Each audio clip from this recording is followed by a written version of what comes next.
And before I just start, I just want to say this. I'm not here to get anyone to believe anything. The last thing this world needs is another flipping bloke standing up saying, I've got all the answers, you must believe it, and that stuff. We've had enough of them. We've had enough of them. This is information. Take of it what you will, leave what doesn't feel right, and whatever. Because what you think of this is none of my business. It is your business and your reality, and you have a right to make of it whatever you will. So I'm not trying to persuade anyone. I'm just trying to say...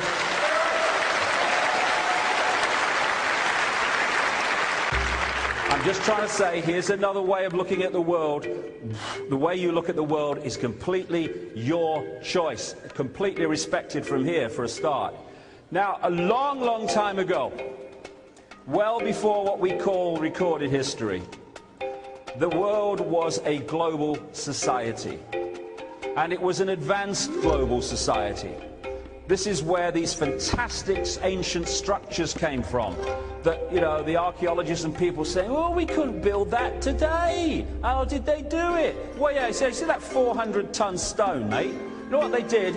They put some rope round it and got a few guys to pull it mile after mile. It's really brilliant, you know. I don't know how they did it. What about that hill? Oh, they're ever so strong. Yeah, all right. There was a global society. And for some reason, we can debate why, it don't really matter from where we are, for some reason this society became broken up.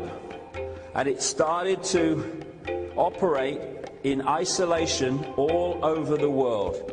But when it started out, all these different parts of the world, which now started working in isolation rather than as one whole, they still started off with that original advanced knowledge that was global at the time. And what's happened is this knowledge, as it's passed through the ages, I mean, some people talk about Atlantis, the name doesn't matter, it's this global society. As it passed through history, it took its own way in these different societies, isolated from each other at that time. They gave different names to symbolize it. They used different methods of expressing it. But it was all the same knowledge. I'll give you an example of what I mean. This is one of the things that I'll be following through the day, which I suppose it's relevant to introduce now. What happened with this knowledge is it was passing through a society to start with, and then it started being hijacked by the few. More and more, this Illuminati network, as it emerged, who had this advanced knowledge and wanted to take it from the people so that they had power over the people, which is what it gives them, they started taking it out of circulation as best they could in society in general. One of the wonderful ways they did this was the Inquisition, where they used Christianity to go into all these ancient societies and Christianize them. And in doing so, they took the knowledge that was still available, they took it out of circulation, it had to go underground. And by taking it out of circulation and giving them a false version of reality, and then keeping that knowledge to themselves at the top level of these compartmentalized pyramids, they did a magnificent job in sucking this knowledge out of the people's society and just passing it on to the chosen few through the secret society network. And this pyramid, the compartmentalized pyramid, where the people at the top control all the pyramids below them, this is how the few control all areas of society. But I'll get into that big time this afternoon. Now, this is where I was going. This is a great friend of mine, Credo Mutwa. He's a very famous Zulu shaman in South Africa. Wonderful, incredible, incredible man. Library on legs. He was initiated into this knowledge some 60 years ago. I mean, he's well into his 80s now. And in his words, when the European powers, and as we'll get to, the Illuminati-controlled European powers, came into Africa, they, quote, milked the minds of the shaman, found out what they knew, and then killed them. And what actually had to happen was the knowledge through African history, and it was the same in all these other ancient societies around the world, had to go underground into their own secret societies to pass it on so it survived. And when I was with him last, about 9 months or so ago, he threw the bones for me, as they call it. These are carved animal bones. These go back centuries, he said. And what they do, here's a closer look at them. What they do when they throw the bones is you put your hands over them. They're picking up your frequency field, and then they throw them. And they look at where they've fallen in relation to each other and in relation to you, and then they give you a reading of what they mean and what they say. When he did it for me, his accuracy was extraordinary. Things he had no idea about that were happening in my life. But when he did it, this is the point I'm making, I thought, he's just thrown the rune stones up in Germany, in that area of the world. Hey, he's just read the tarot cards from another area of the world. What I'm saying is this same knowledge, once universal, went off in different directions and took different expressions, but it's the same knowledge. And this is the knowledge they have worked for centuries to take out of circulation, so that around the world we start to get a false version of who we are, a false version of reality, and a false version of what's happening on the planet.